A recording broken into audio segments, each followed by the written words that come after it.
Alright, so now I'm on the front end part of the install. The torque specs for the throttle body bolts should be 16 foot-pounds. So I did that. I used this wrench.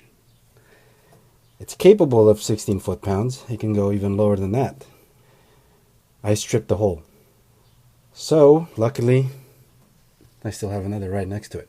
So now what I learned is, number one, when it comes to working with aluminum, I would probably stay away from this torque wrench or something that big. What you can do is use a smaller one like this, which is it's an inch-pounds wrench, and just convert it. For something low torque spec, I would go with this, especially with aluminums, because aluminums are very delicate. When you're close, do it very slow.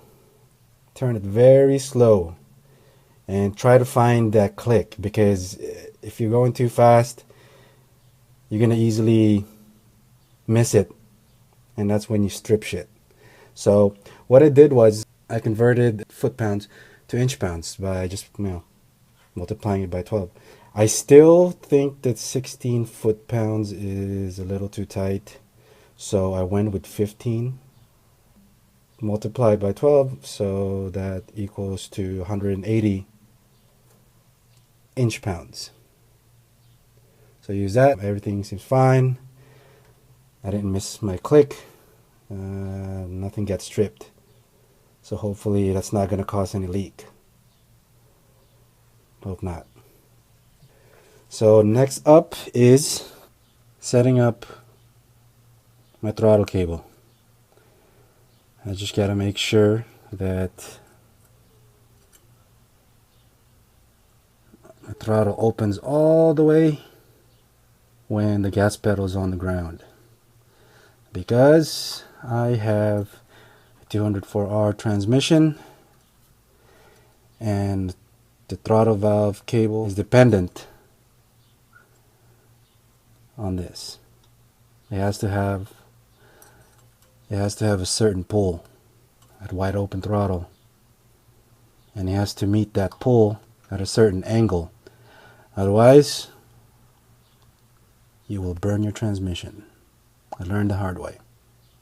This is what happens when you measure once and you cut. It was too short, and then I forced it in, and now it's frayed. See that? I don't know if you can see it, but I fixed that. Everything's all good. So again, remember, measure twice, cut once. See that? Look at that. This is how you adjust the TV cable. And this is assuming that the geometry of your bracket is right. So regardless if everything's all good, you still want to connect the pressure gauge afterwards and check your line pressures, just for extra safety, because you never know.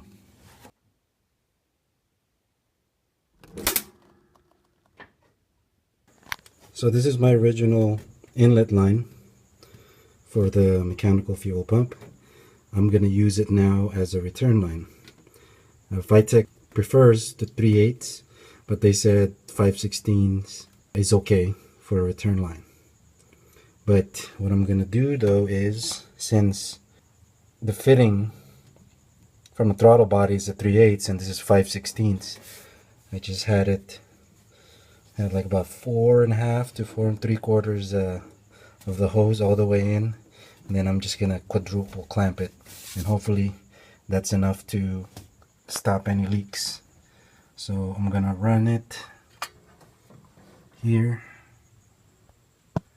That's the line right there, and then run it here to the return, and then from there, this is the inlet line. I'm gonna run that over here using the 3/8 hose and then zip tie it to the return line and then run it outside along the frame and back to the post filter.